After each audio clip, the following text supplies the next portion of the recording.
You are watching Business Plus here on News 9 Live. I'm Krishnakumar. I'm joined by my good friend and colleague Kartik Malhotra in the studios, and we are about to discuss something that's very important to India, and that something has been reiterated by India's Prime Minister Narendra Modi, and that is India's ambitions to increase as much as possible the contribution of solar power to India's energy requirements.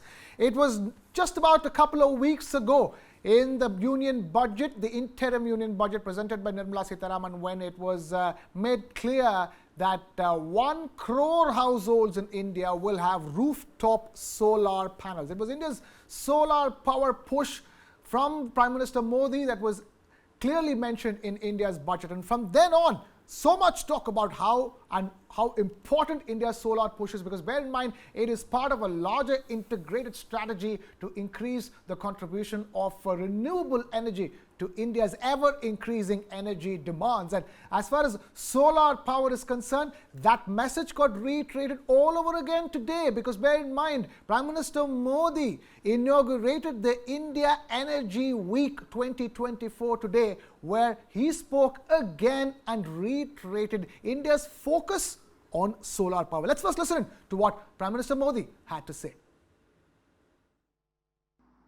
बीते एक दशक में भारत की solar energy installed capacity 20 गुना से ज्यादा बढ़ी है। सौर ऊर्जा से जुड़ने का अभियान भारत में जन आंदोलन बन रहा है। कुछ दिन पहले ही भारत में एक और बड़े मिशन की शुरुआत हुई है। भारत में 1 करोड़ घरों में सोलर रूफटॉप लगाने की योजना को उसका ऐलान किया गया है। इससे हमारे 1 करोड़ परिवार ऊर्जा के क्षेत्र में आत्मनिर्भर होंगे। उनके घरों में जो अतिरिक्त बिजली बनेगी उसे सीधे ग्रिड तक पहुंचाने की भी व्यवस्था की जा रही है। That's right. That is Prime Minister Modi talking about it in great detail. We just gave you a snapshot of that. Kartik, it doesn't happen very often when a particular subject matter that's so important to India gets two different pushes in a span of 2 weeks. One was a push in the form of the union, in the interim union budget, and now that topic being raised all over again. It's been building up for a while. India's push for renewable energy transition, and India is taking the lead as far as solar power is concerned.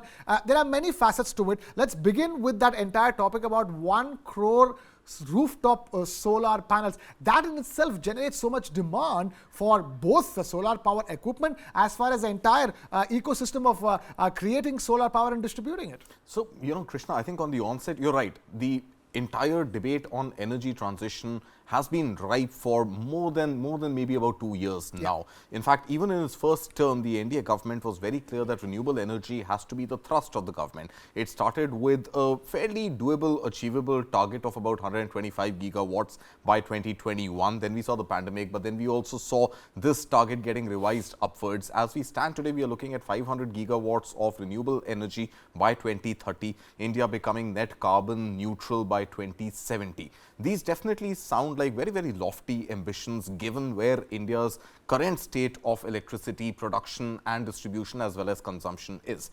Coming specifically to Prime Minister's announcement, in fact, that came the first time the Prime Minister announced this was ahead of the interim budget, and then what we heard in the budget speech, Finance Minister Nirmala Sitharaman saying that these households which are going to install those solar voltaic cell panels on their rooftops will also get 300 units of free electricity every month. So there is definitely a financial incentive there. But there are some challenges to this. India has a population of about 140 crore people, right? Take an average size of 4 people per family. You're looking at about 35 crore or so households in India. 1 out of every 35 households to have a solar panel installed on their rooftops definitely seems like a very, very ambitious target which India has set out for itself, right? Why ambitious? Because at one level, we know for a fact that installing these solar panels is not cheap. Secondly, thus far we have been dependent on importing these solar panels from China. So while we want to talk about containing our fiscal deficit, containing our current account deficit to 1% of the GDP, we have to also be mindful of the fact that we are yet not fully functional when it comes to having our own capacity deployed to produce these solar panels. Now, to make them affordable and to give incentive to industry, Prime Minister is also saying that there is likely to be a reduction of about 60%. That is the incentive that the government is going to give to manufacturing of solar panels in India, and there is a likelihood of about $67 billion worth of investment coming into the solar space in India over the next 6 years. So I believe this target of 1 crore over 6 years perhaps doable. Any immediate on ground results, any news flashes that you have 5,000 houses which have installed solar capacity overnight, none of that is likely to happen soon. All right. We'll understand that a little better because we have a very special guest joining us. We have Hina Kushhalani, Partner Climate Change Sustainability Services at EY, joining us. Hina, thank you so much for taking time out to be with us here on Business Plus. 1 crore solar rooftop panels, too ambitious, you'd say? Actually, no. I think it's a fantastic start. Frankly, thanks for having me. And, I wanted to say, the truth is the 1 crore target has been there, right? It's just how we go about achieving it has changed. Because a few years ago, the 1 crore target was there and the ability but the way it was being deployed is that a consumer like you and me, if we want to put solar panels on our building, we will have to initiate it. We will have to work with the vendor, get it installed, get the loan, get it mobilized, and get the subsidy and all of that. That didn't work so far because there were a lot of challenges. One, there's very little awareness within homeowners for them to be able to access it. So what the move now that's been, what was announced just last week is it's just helping us build those bridges and overcome those barriers and now actually be able to do it. Now, the truth is that consumers like you and I don't necessarily have to be the ones initiating this. The central public sector, undertakings, they will be in charge, or they will be the ones taking care of installing it on our rooftops, giving us free, electricity up until 300 units, and then being able to manage everything. So the truth is the ambition remains. It's always been there. It's just that there were some barriers in terms of for us being able to achieve it. And now those barriers and just the way we facilitate and are going about the whole process has been changed. And this is a very welcome change. I think 1 crore is just a start, frankly. I mean, what Kartik was just talking about, 1 in 35 households. Ideally, it needs to be a lot more, specifically households in the semi-urban and urban areas because of the consumption. And hence, we would see this take off a lot more. Yeah. So definitely a welcome move. It is a welcome move, Hina, but there are concerns raised. It requires equipment which gets mostly manufactured in China, which means a lot of importing that needs to happen. Not the best of times to be importing things from China, is it, Hina? True. No, I absolutely agree. But frankly, the truth is what we're really looking at right now is time versus, if we have to look at fighting global warming, and if we have to look at achieving the target of 2030, there will have to be certain areas. Of course, building in-house capacity of manufacturing solar panels is not going to happen overnight. It's been a conversation that the government's also been having. There's a lot of incentives that are being provided. But the truth is, would we be able to be self-reliant when it comes to manufacturing solar panels in the country? It would take a few more years before we even get there, right? But in the meantime, we've set ourselves some really ambitious targets. I think the government's very clear, and that sustainable development is crucial to India's growth story.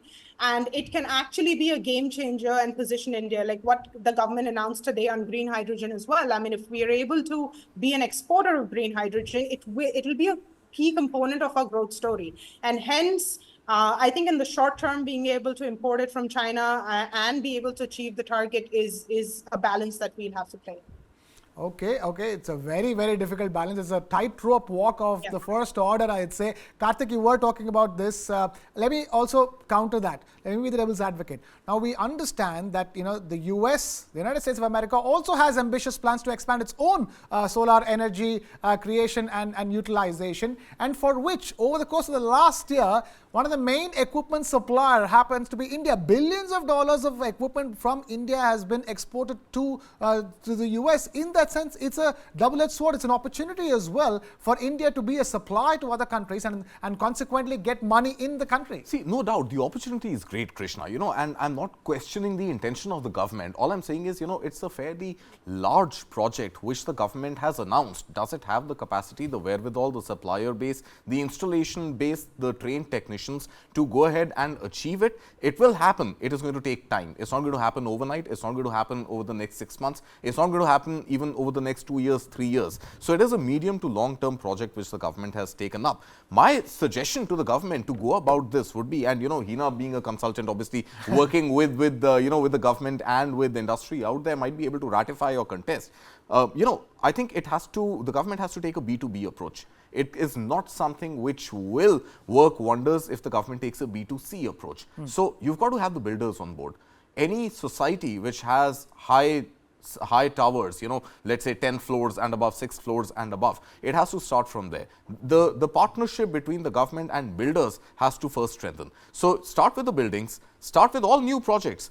Prime Minister's own PM Awas Yojana, right? The houses that you're building for the urban poor as well as in rural areas and in farmlands, the housing that you're doing, affordable housing, those new constructions, those new buildings that come up should be solar compliant. Every ministry, every government school, every government hospital should have solar rooftop installed first. Right. I think let's not restrict it to the B2C agenda of individual houses, individual small houses or bungalows as the case may be, and put the onus on them to install them. A B2B approach, and definitely all government infrastructure needs to have solar rooftop panels. You will at least set the ball rolling when it comes to large orders, large contracts being dished out to manufacturers in India or abroad as the case may be, or the balance between India and Chinese vendors. Once you have that sizable capacity, that order book swelling up, the overall unit price of manufacturing in India is going to come down. It's going to become that much more lucrative for individual households also to then go ahead and participate in this mission. All right. That is, again, Hina, if I were to ask you, how far away are we at this stage in terms of achieving that ideal balance? So frankly, you see, when it comes to, I fully agree to the approach of going B2B, and that's a separate agenda altogether. The government's already been working with a lot of businesses. Specifically, we've been working with a lot of multilateral banks to be able to deploy financing for B2B, specifically cases in manufacturing plants, etc. Frankly, that's not where the solar story needs to be sold at all, because they have a full buy-in. For them, the ability to put solar rooftops on their buildings and on their offices and on their manufacturing plants make a lot more sense, because the cost is what's attractive there. But it's only in the residential cases where we need the government to intervene. We need the government to be able to provide certain subsidies. But the truth is, how fast, you're absolutely right that in terms of implementing this, there needs to be a lot more planning. There needs to be careful. Frankly, I'll tell you, there's a key challenge. The reason that it has not been able to be successful in its previous avatar, and currently that's not been fully resolved, even with the current way of being able to mobilize this, is the discoms. The discoms are at the heart of being able to manage all of this.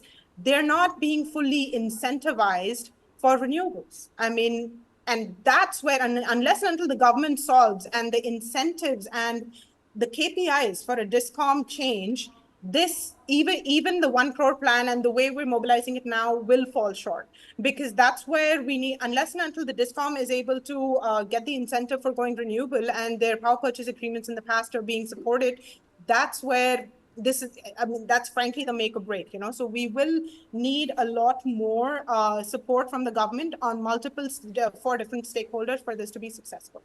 All right, we will leave it at that. Hina Kushani, Partner, Climate Change and Sustainability Services at EY, joining us here on Business Plus with that perspective. Thank you so much, Hina, for being with us, and hope to keep having you here on the show.